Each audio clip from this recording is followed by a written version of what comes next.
May mga pagkakataon sa buhay na kahit alam mong nasasaktan ka na, kumakapit ka pa rin.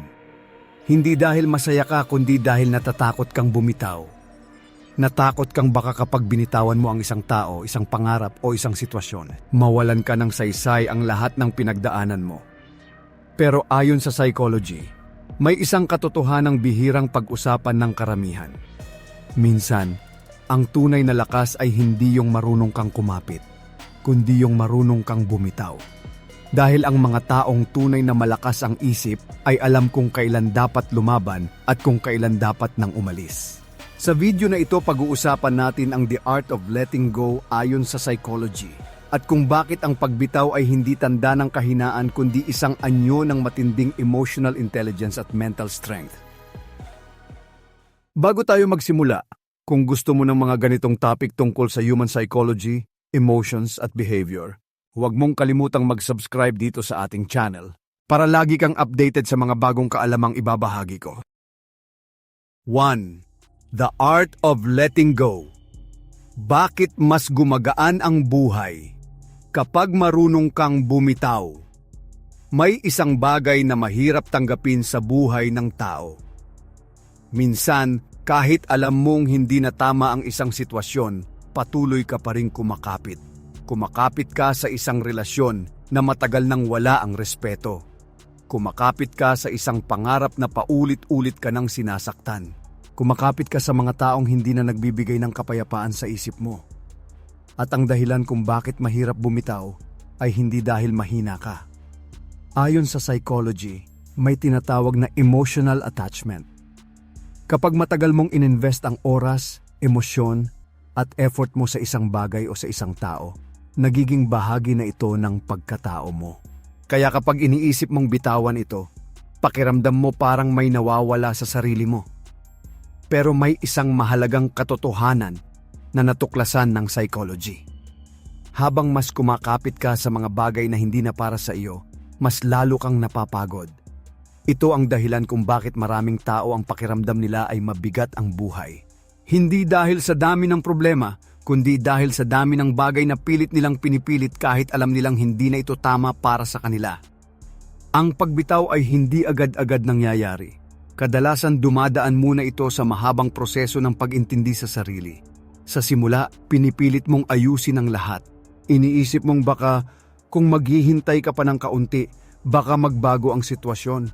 Baka bumalik ang dati. Baka maging maayos ulit.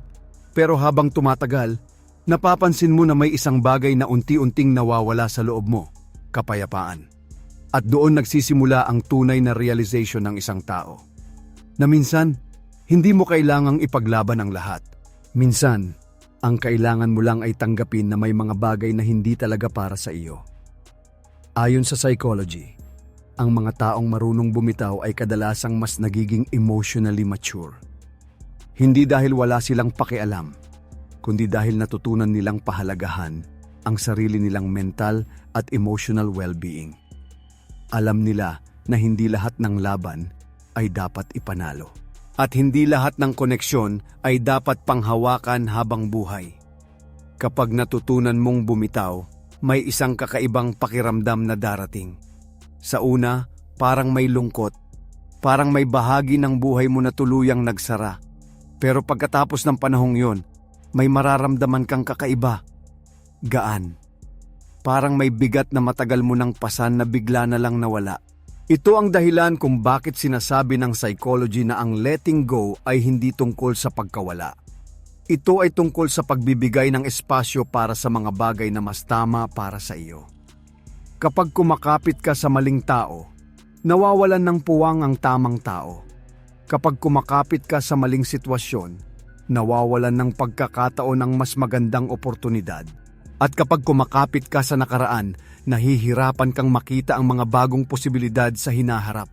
Ang totoo, ang pagbitaw ay hindi tanda ng kahinaan. Ito ay isang desisyon ng isang taong natutong pakinggan ang sarili niyang isip at puso. Dahil sa dulo ng lahat, ang tunay na kalayaan ay hindi lang tungkol sa kung ano ang hawak mo. Minsan, ito ay tungkol sa kung ano ang pinili mong bitawan.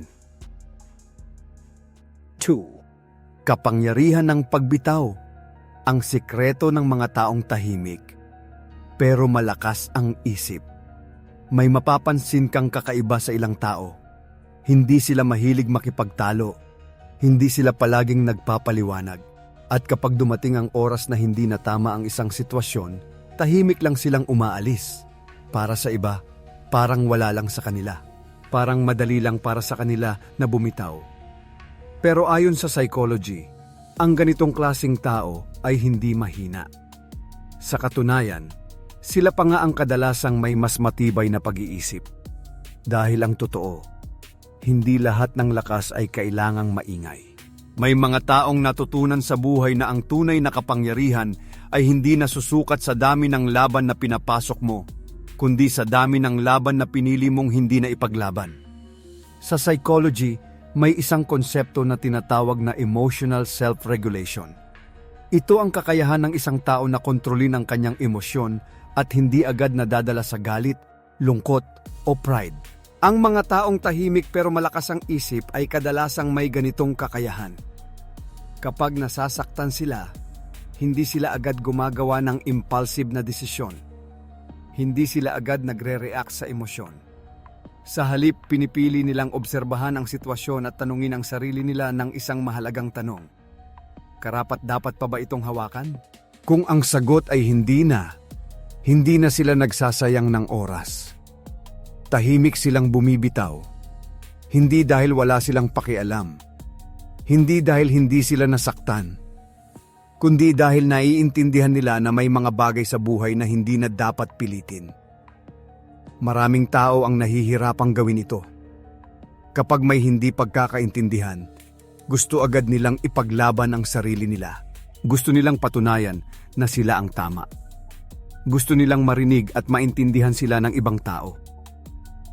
Pero ang mga taong may malakas na pag-iisip ay may ibang pananaw. Alam nila na hindi lahat ng tao ay handang umintindi.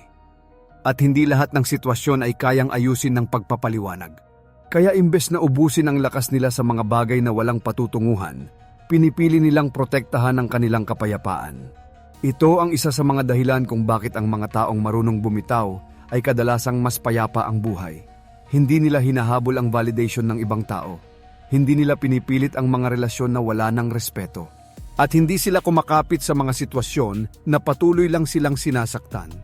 Sa psychology, ito ay tanda ng mataas na emotional intelligence. Ang kakayahang tanggapin na hindi mo kontrolado ang lahat. Ang kakayahang umalis kapag alam mong hindi na ito mabuti para sa iyo. At ang kakayahang piliin ang kapayapaan kaysa sa walang katapusang drama. Minsan, ang pinakamalakas na desisyon na magagawa ng isang tao ay ang desisyong hindi na lumaban, hindi na makipagtalo, hindi na maghabol, hindi na pilitin ang mga bagay na malinaw namang ayaw na manatili. At kapag ginawa mo ito, may mapapansin kang pagbabago sa loob mo. Mas nagiging tahimik ang isip mo. Mas nagiging malinaw ang mga desisyon mo. At mas nagiging magaan ang pakiramdam mo araw-araw.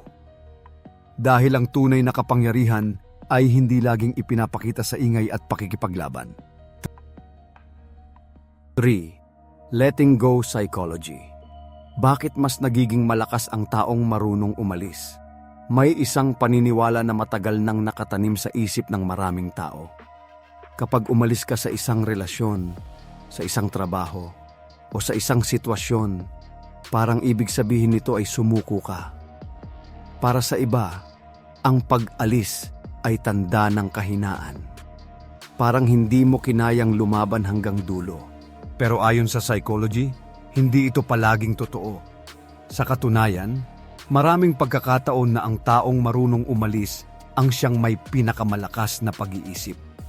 Dahil ang pag-alis ay nangangailangan ng isang bagay na hindi kayang gawin ng karamihan. Matinding self-awareness. Ang self-awareness ay ang kakayahan ng isang tao na maging tapat sa sarili niya.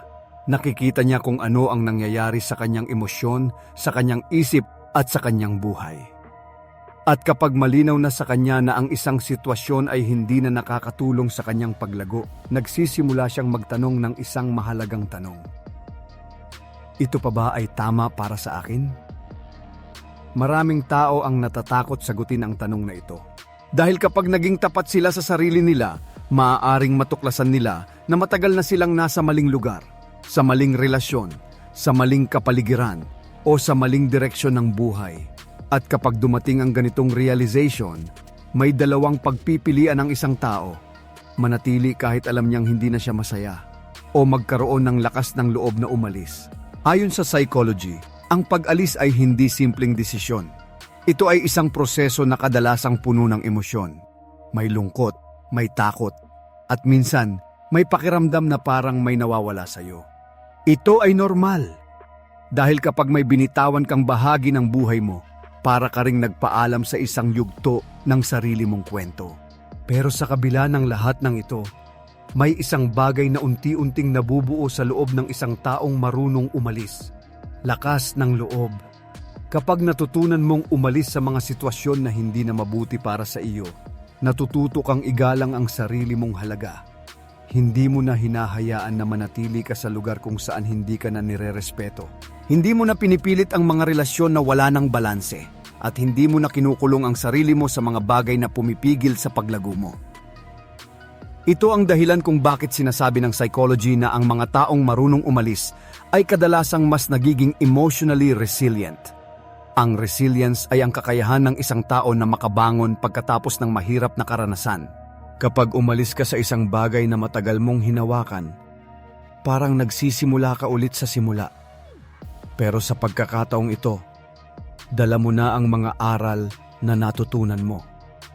Mas malinaw na ang mga hangganan mo. Mas kilala mo na ang sarili mo. At mas alam mo na kung ano ang nararapat para sa iyo. Sa paglipas ng panahon, mapapansin mong nagiging mas matatag ang isip mo.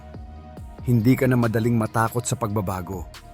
Hindi ka na agad kumakapit sa mga bagay dahil lang sa takot na mawalan. Dahil alam mo na sa sarili mo na kahit umalis ka sa isang sitwasyon, hindi ibig sabihin nito na tapos na ang lahat. Minsan, ito pa nga ang simula ng mas maayos na yugto ng buhay. Ang pag-alis ay hindi palaging pagkatalo. Minsan, ito ang pinakamatapang na hakbang na kayang gawin ng isang tao para protektahan ang kanyang kapayapaan, dignidad at kinabukasan. 4. Ang sikolohiya ng pagbitaw. Kapag natutunan mong hindi lahat, dapat ipaglaban. Lumaki ang maraming tao na may isang paniniwala. Kapag may mahalaga sa buhay mo, kailangan mo itong ipaglaban hanggang sa huli. Ipaglaban ang relasyon, ipaglaban ang pangarap, ipaglaban ang mga taong mahalaga sa iyo. Sa unang tingin, tila ito ang tamang paraan ng pagharap sa buhay. Dahil ang pakikipaglaban ay madalas na inuugnay sa tapang at determinasyon. Pero ayon sa psychology, may isang mahalagang katotohanan na madalas hindi napapansin ng karamihan. Hindi lahat ng bagay ay dapat ipaglaban. May mga laban sa buhay na kahit gaano mo papaghirapan, kahit gaano mo papilitin, hindi talaga ito magiging tama para sa iyo. At isa sa pinakamahirap na aral na matututunan ng isang tao ay ang pagkilala kung kailan dapat lumaban at kung kailan dapat bumitaw. Sa psychology, may konsepto na tinatawag na cognitive attachment. Ito ang sitwasyon kung saan patuloy kang kumakapit sa isang ideya, relasyon o pangarap dahil matagal mo na itong pinaniwalaan. Kahit na malinaw na sa harap mo ang mga senyales na hindi na ito gumagana, may bahagi ng isip mo na ayaw pa ring tanggapin ito. Iniisip mo na baka kung magtiis ka pa, baka kung mas pagbutihin mo pa, baka balang araw ay maging maayos din ang lahat. Pero habang tumatagal, napapansin mong mas lalo kang napapagod. Hindi dahil mahina ka, kundi dahil may mga laban na hindi talaga dinisenyo para ipanalo mo. Maraming tao ang nananatili sa mga sitwasyon na matagal nang walang kapayapaan. Patuloy silang nakikipaglaban sa mga taong hindi naman handang makipagtulungan. Patuloy nilang pinipilit ang mga relasyon na wala ng respeto at pag-unawa. Sa psychology, ito ay kadalasang nangyayari dahil sa fear of loss. Natatakot ang isang tao na baka kapag binitawan niya ang isang bagay, mawalan ng saysay ang lahat ng effort na ibinigay niya sa nakaraan. Pero may isang bagay na kailangang maintindihan. Ang pagbitaw ay hindi nangangahulugan na walang halaga ang mga pinagdaanan mo. Ang ibig sabihin lamang nito ay natutunan mong tanggapin ang realidad na hindi lahat ng bagay ay dapat manatili sa buhay mo. Ang mga taong emotionally mature ay may kakaibang kakayahan. Nakikita nila kung kailan ang isang laban ay nagdudulot ng paglago at kung kailan ito nagdudulot na lamang ng paulit-ulit na pagkapagod. Kapag napansin nilang ang isang sitwasyon ay patuloy na sumisira sa kanilang kapayapaan, natutunan nilang gumawa ng isang desisyon na hindi madaling gawin. Ang desisyong bumitaw. Sa simula, parang may pakiramdam ng pagkatalo. Parang may bahagi ng sarili mo na nagtatanong kung tama ba ang ginawa mo. Pero sa paglipas ng panahon, may mararamdaman kang pagbabago. Mas nagiging tahimik ang isip mo. Mas nagiging malinaw ang mga bagay sa paligid mo. At mas nagiging magaan ang pakiramdam mo sa araw-araw. Dahil kapag tumigil ka na sa pakikipaglaban sa mga bagay na hindi talaga para sa iyo, nagsisimula kang magkaroon ng puwang para sa mga bagay na tunay na nararapat sa buhay mo. Ang tunay na karunungan sa buhay ay hindi lamang tungkol sa kung gaano kakatapang lumaban. Minsan ito ay tungkol sa kung gaano kakatalino pumili ng mga laban na karapat-dapat mong paglaanan ng oras, emosyon at lakas. 5. Bakit ang pagbitaw ang pinakamahirap pero pinakamakapangyarihang desisyon? May mga desisyon sa buhay na madaling gawin. Tulad ng pagpili kung saan kakain, kung anong trabaho ang kukunin, o kung anong plano ang susubukan. Pero may mga desisyon din na parang hinihingi ang buong lakas ng loob mo. Isa na rito ang desisyon na bumitaw. Ang pagbitaw ay hindi basta-basta desisyon. Hindi ito katulad ng simpleng pag-alis kapag may problema. Sa maraming pagkakataon, ito ang huling hakbang matapos mong subukan ang lahat. Sinubukan mong ayusin ang relasyon. Sinubukan mong intindihin ang sitwasyon. Sinubukan mong maghintay at umasa na balang araw ay magiging maayos din ang lahat. Pero habang tumatagal, may isang bagay na unti-unting lumilinaw sa isip mo. Hindi lahat ng bagay ay kayang ayusin ng tiyaga at pagmamahal. Ayon sa psychology, ang dahilan kung bakit napakahirap bumitaw ay dahil sa tinatawag na emotional investment. Kapag matagal kang naglaan ng oras, effort at emosyon sa isang tao o sa isang pangarap, nagiging bahagi na ito ng pagkakakilanlan mo. Kaya kapag iniisip mong bitawan ito, pakiramdam mo parang may nawawala sa sarili mo. Para bang lahat ng effort mo ay mawawala na lang. Ito ang dahilan kung bakit maraming tao ang patuloy na kumakapit kahit malinaw na sa kanila na hindi na sila masaya. Mas pinipili nilang manatili sa isang sitwasyon na alam nilang hindi na mabuti para sa kanila kaysa harapin ang sakit ng pagbitaw. Pero may isang mahalagang bagay na ipinapakita ng psychology. Ang pagbitaw ay hindi tungkol sa pagkawala ng lahat ng pinaghirapan mo. Ito ay tungkol sa pagkilala na may mga bagay sa buhay na hindi na dapat dalhin sa susunod mong yugto. Ang mga taong may matibay na pag-iisip ay nauunawaan ito. Alam nila na ang tunay na lakas ay hindi lang nasusukat sa kakayahang magtiis, kundi sa kakayahang tanggapin kung kailan sapat na. Kapag dumating ang puntong iyon, gumagawa sila ng isang desisyon na hindi madaling gawin. Pinipili nilang bumitaw. Sa simula, parang napakabigat ng pakiramdam. Parang may bahagi ng buhay mo na tuluyang nagsasara. May mga alaala, may mga plano na hindi natuloy, at may mga pangarap na hindi na mangyayari sa paraang inaasahan mo. Pero kasabay ng lahat ng ito, may isang mahalagang bagay na unti-unting nabubuo sa loob mo. Kalayaan. Kapag natutunan mong bumitaw sa mga bagay na hindi na tama para sa iyo, nagkakaroon ka ng puwang para sa mga bagong posibilidad. Mas nagiging malinaw ang mga desisyon mo. Mas nagiging matatag ang isip mo. At mas nagiging matapat ka sa sarili mong pangangailangan.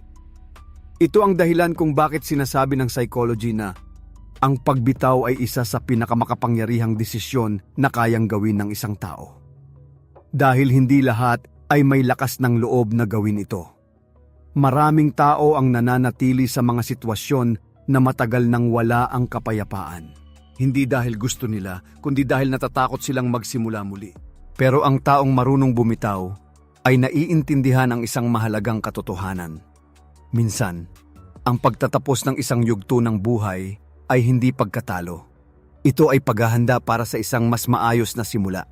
At kapag nagkaroon ka ng lakas ng loob na piliin ang pagbitaw, hindi mo lang binabago ang sitwasyon mo. Binabago mo rin ang direksyon ng buong buhay mo. 6. The Art of Letting Go. Ang psychology sa likod ng pagbitaw sa mga taong hindi para sa'yo. Isa sa pinakamahirap na karanasan sa buhay ng isang tao ay ang tanggapin na may mga taong hindi talaga nakatakdang manatili sa iyong buhay. Sa simula, akala mo sila na ang mga taong makakasama mo sa mahabang panahon. Nagkaroon kayo ng mga alaala, mga plano at mga pangarap na sabay ninyong binuo. Pero habang lumilipas ang panahon, may mga bagay na unti-unting nagbabago. Nagbabago ang ugali. Nagbabago ang paraan ng pakikitungo. At minsan, nagbabago rin ang direksyon ng buhay ninyo. Sa puntong ito, maraming tao ang nahihirapang tanggapin ang realidad. Patuloy silang kumakapit kahit malinaw na sa kanila na ang relasyon ay hindi na katulad ng dati. Ayon sa psychology, may isang dahilan kung bakit ganito ang nararamdaman ng maraming tao. Ito ay dahil sa emotional bonding.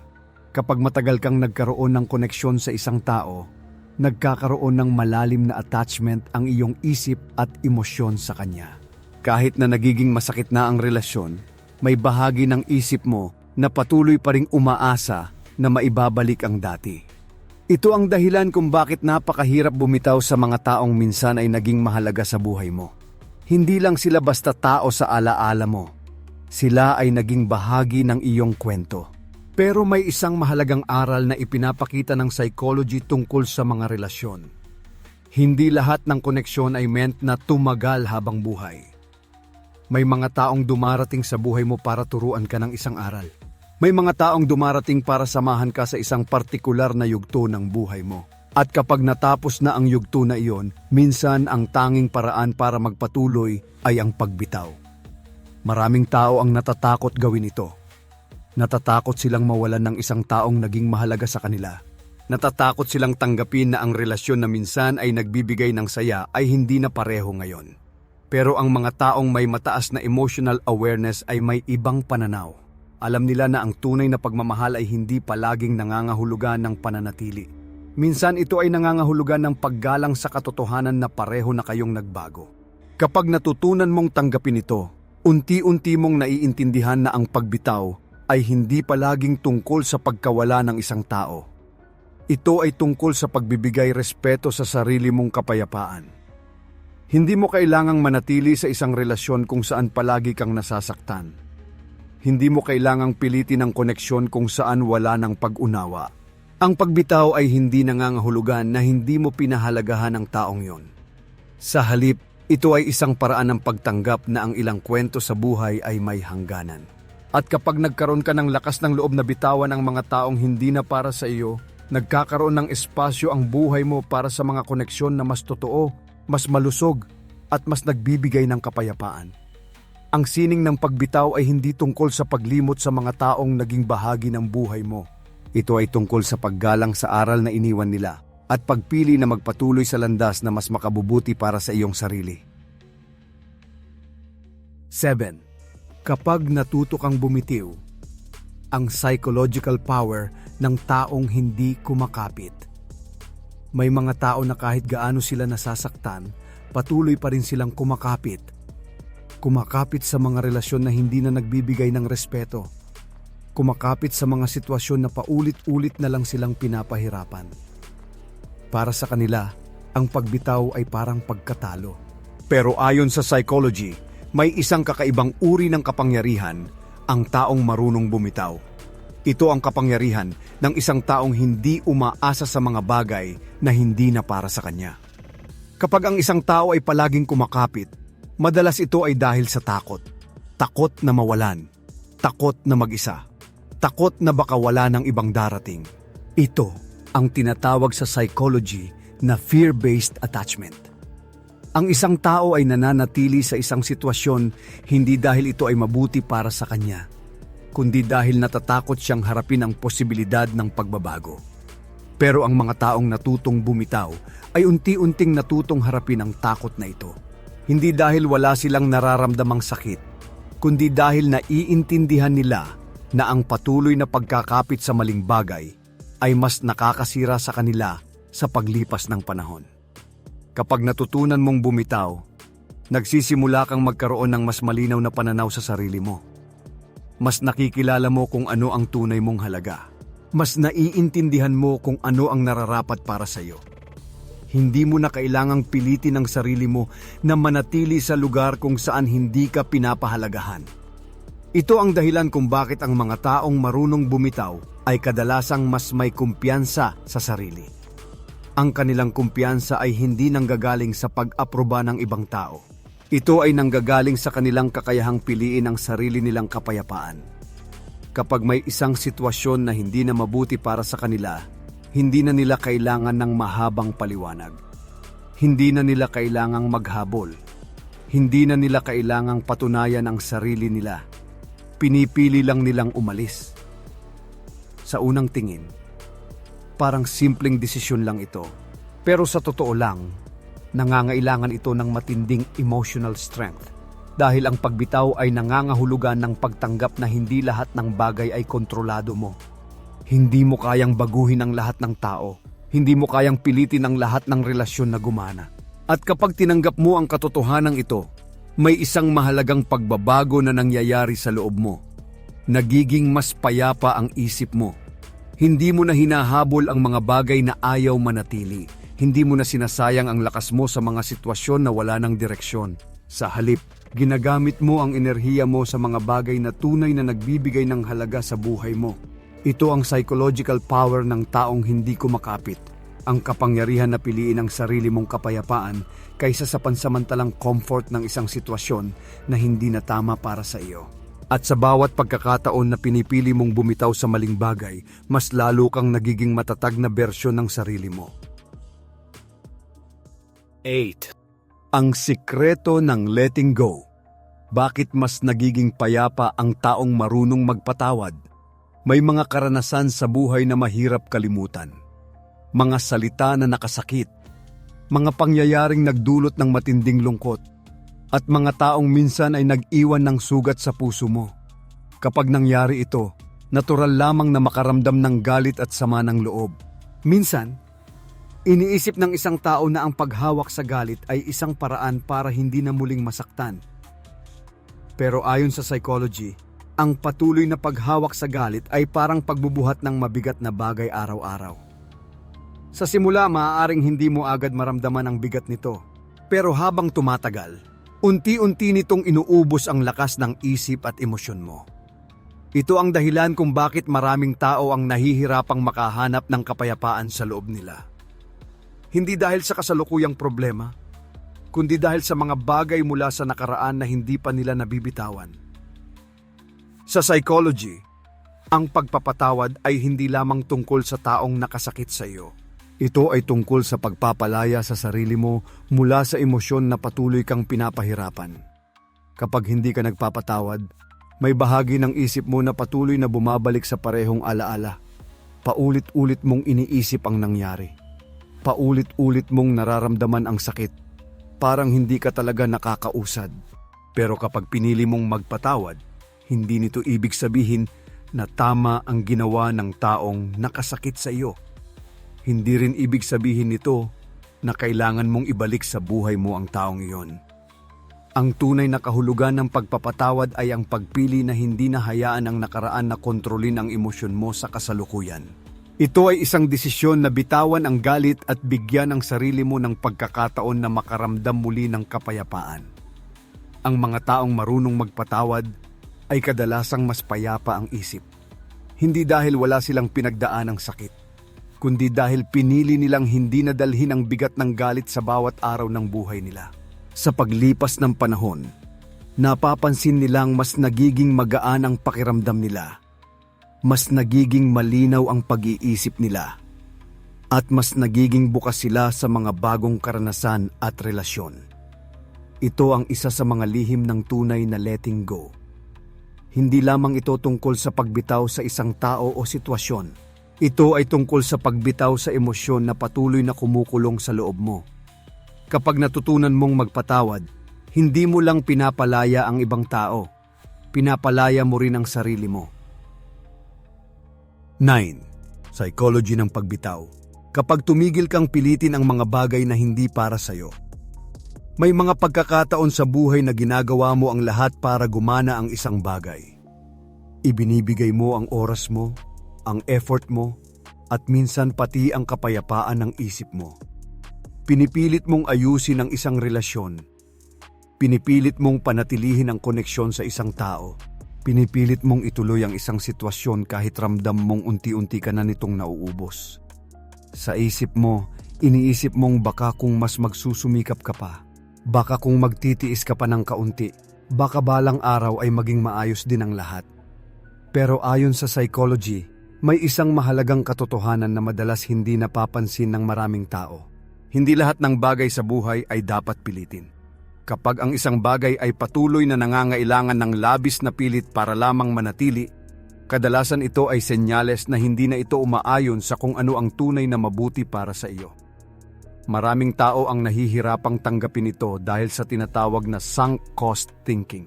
Ito ang sitwasyon kung saan patuloy mong ipinaglalaban ang isang bagay dahil matagal mo na itong pinaghirapan. Iniisip mo na sayang ang lahat ng oras at effort kung basta ka na lang bibitaw. Pero ang problema sa ganitong pag-iisip ay patuloy mong dinadagdagan ng oras at emosyon na inilalagay mo sa isang sitwasyon na hindi naman talaga nagiging maayos. Habang tumatagal, mas lalo kang napapagod. Mas nagiging mabigat ang pakiramdam mo.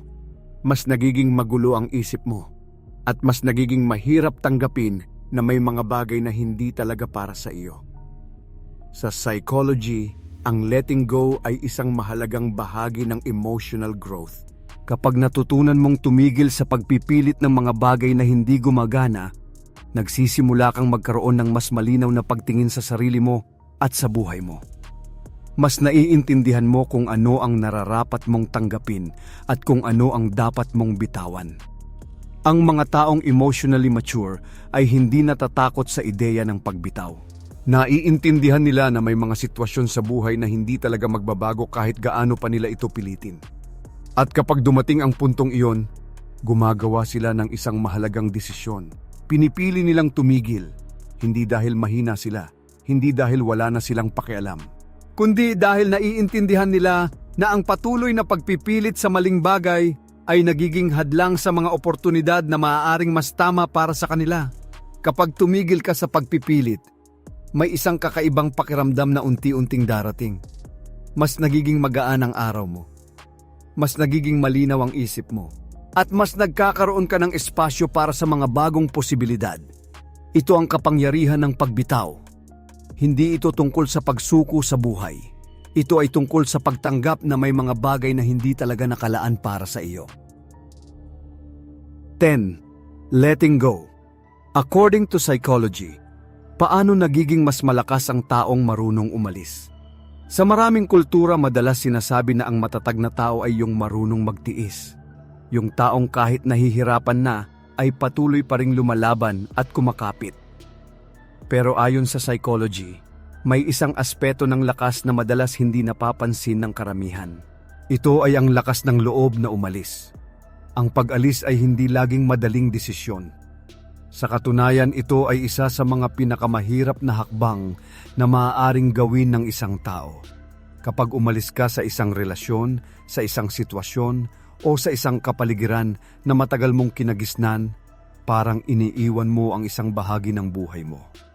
May mga alaala, may mga pangarap, at may mga plano na minsan mong inasahan na matutupad. Ito ang dahilan kung bakit maraming tao ang nananatili sa mga sitwasyon na matagal nang hindi nagbibigay ng kapayapaan sa kanila. Natakot silang magsimula muli. Natakot silang harapin ang hindi tiyak na hinaharap. Sa psychology, ang takot na ito ay normal. Ang isip ng tao ay natural na kumakapit sa mga bagay na pamilyar, kahit na hindi na ito mabuti para sa kanya. Mas komportable ang isip sa isang sitwasyon na kilala na nito kaysa sa isang pagbabago na hindi pa nito nauunawaan. Pero ang mga taong marunong umalis ay may kakaibang pananaw sa ganitong sitwasyon. Hindi nila hinahayaan na kontrolin sila ng takot sa pagbabago. Sa halip, pinipili nilang tingnan ang mas malaking larawan ng kanilang buhay. Kapag napansin nilang ang isang sitwasyon ay patuloy na sumisira sa kanilang kapayapaan, unti-unti nilang tinatanggap na may mga bagay na hindi na dapat manatili sa kanilang landas. Ang desisyon na umalis ay hindi nangangahulugan na wala silang lakas na ipaglaban ang sitwasyon. Sa maraming pagkakataon, ginawa na nila ang lahat para ayusin ito. Pero dumating ang punto na naiintindihan nila ang isang mahalagang katotohanan. Hindi lahat ng laban ay dapat ipanalo. May mga laban na mas mabuting bitawan upang maprotektahan ang sarili mong dignidad, kapayapaan at kinabukasan. Sa sandaling piliin mong umalis sa isang sitwasyon na hindi na mabuti para sa iyo, nagsisimula ang isang bagong yugto ng paglago. Sa simula, maaaring may pakiramdam ng takot at lungkot. Normal ito dahil may bahagi ng buhay mo na natapos na. Pero kasabay ng pagtatapos na ito ay ang pagdating ng isang bagong pagkakataon. Isang pagkakataon na buuin muli ang sarili mo. Mas malinaw na ang mga hangganan mo. Mas matibay na ang pag-unawa mo sa sarili mong halaga. At mas alam mo na kung anong klaseng buhay ang nais mong tahakin. Ito ang dahilan kung bakit ang mga taong marunong umalis ay kadalasang mas nagiging matatag sa paglipas ng panahon. Hindi sila natutong umasa sa mga sitwasyon na hindi na nagbibigay ng respeto at kapayapaan. Sa halip, natutunan nilang piliin ang landas na mas totoo sa kung sino sila. Ang tunay na lakas ng isang tao ay hindi lamang nasusukat sa kung gaano siya katagal kumapit sa isang bagay. Minsan ito ay nasusukat sa lakas ng loob na bumitaw, umalis at magpatuloy sa buhay ng may panibagong pag-unawa sa sarili. Sa huli, ang sining ng pagbitaw ay hindi tungkol sa pagkawala ng mga bagay o taong naging mahalaga sa buhay mo. Ito ay tungkol sa pag-unawa na may mga yugto sa buhay na kailangang magtapos upang makapagbukas ng bagong simula. Ang bawat karanasan, kahit masakit, ay may dalang aral. At minsan, ang pinakamahalagang aral ay ang matutunan mong pahalagahan ang sarili mong kapayapaan kaysa pilitin ang mga bagay na hindi na para sa iyo. Kapag natutunan mong bumitaw sa mga sitwasyon na hindi na nagbibigay ng respeto, sa mga taong hindi na nagpapahalaga, at sa mga pangyayaring patuloy na nagpapabigat sa puso mo, doon mo mararamdaman ang tunay na gaan ng buhay. Dahil ang tunay na lakas ay hindi lamang nakikita sa kakayahang kumapit, kundi sa karunungang pumili kung kailan dapat nang bumitaw at magpatuloy. Kung gusto mo pang matutunan ang mga ganitong psychology insights tungkol sa human behavior at personal development, mag-subscribe ka na at i-turn on ang notification bell para lagi kang updated sa mga bagong episode dito sa ating channel.